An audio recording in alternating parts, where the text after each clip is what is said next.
Hey, you guys, welcome back to the Alpha Platform. I wanted to start off this morning. First of all, please excuse me. It's 4 o'clock in the morning. I'm in my role, but there's work to be done, and I'm here to do the work.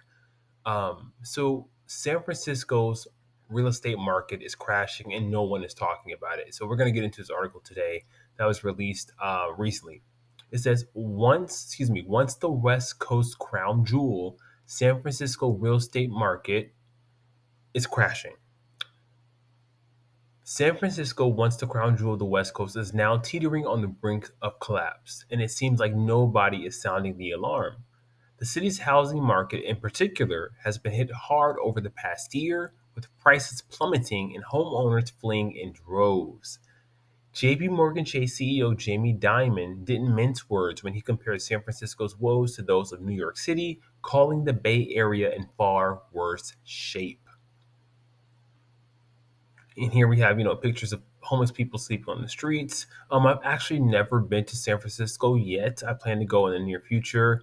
Another picture of, a homeless encampment. But let's go on to say, he goes on to say, I think every city, like every country, should be thinking about what makes an attractive city.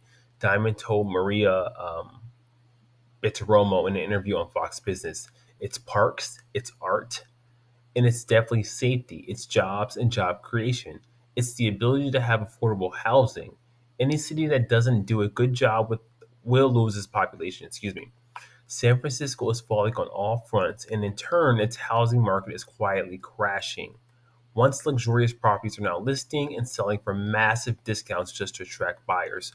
Consider the penthouse at the San Francisco Four Seasons Residential, initially listed in November 2020 for 9.9 million, now begging for buyers at 3.75 million. Wow, that is a huge discount. A draw dropping 62% markdown. It remains on the market today, as it should, because who's going to pay that much money, for any building in San Francisco? Homeowners desperate to escape the sinking ship are offloading their properties at losses, with many seeing their investments dwindle by hundreds of thousands of dollars in just months. I want to pause here. What I will say is, we all know that the landlords in this city in San Francisco have been greedy. They have been, lining their pockets for decades. Like at this point, I don't understand all the complaints because, you know, people have been complaining about the astronomically high rent prices for a very long time. So I think they've made enough money, and I feel like it's good that the market is crashing there. It's good because now the locals, the natives of these cities, can eventually move back in and reclaim what is theirs. Because for so long, once these tech companies were there, they were buying. They were just increasing the cost of living for everybody else. Investors moved in, did their thing, and it just became too pricey to live, which is why you have so many homeless people there at this moment in time. I don't think it's about crime. I don't think it's about parks and safety and all this other stuff that Jamie Dimon, the CEO, was talking about. It's pure greed, and it's finally coming back to bite. A five-bedroom home at 478 480 4th Avenue sold for 1.1 million earlier this month after selling less than a year prior for 1.6 million. Too much money for this. Look at this. Look at this. This is probably looks like a duplex. Way too much money for that. Way too much money. Not worth it. At 88 King Street, excuse me, a two-bedroom condo overlooking a ballpark that sold for 1.12 million more than a decade ago in 2014 recently sold last month for 1.08 million. Another two-bedroom condo at 1075 Market Street, which sold in 2019 for 1.25 million, just traded hands earlier this month for 675,000 and after a price cut to boot. The broader trend, according to the Redfin analysis, is stark. Nearly one in five homeowners in San Francisco are selling their homes for a loss. A lot of real estate gurus on YouTube are saying there will not be a real estate crash, and this is proof that one will take place. Like people cannot afford these astronomically high um, home prices. They can't. So if people can't afford it, and they're gonna, no one can buy these homes, and these owners are gonna take massive losses during the selling process. What is left to happen? Nothing left but a crash. A crash is going to happen, and this is going to happen all across America. It's just taking place in San Francisco first because it had such a huge bubble due to the tech companies. Let's finish up here. Again, the bridge. We have another home that's they featured in the article. A pretty small, modest home. Let's see here. Another one among them, a rare home overlooking the Golden Gate Bridge, with oceanfront views, was initially listed for the first time in nearly 35 years last March for a price of 12.8 million. Too much. After several price cuts, it took a year to sell at a fairly modest price tag of 7.85 million for the area.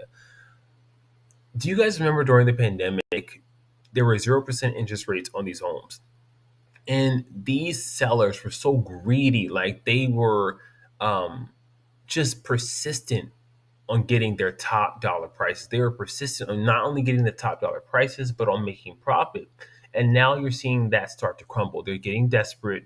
Like so many people predicted in the past, are getting desperate because people are not buying and they're slashing prices and taking losses and running for the hills.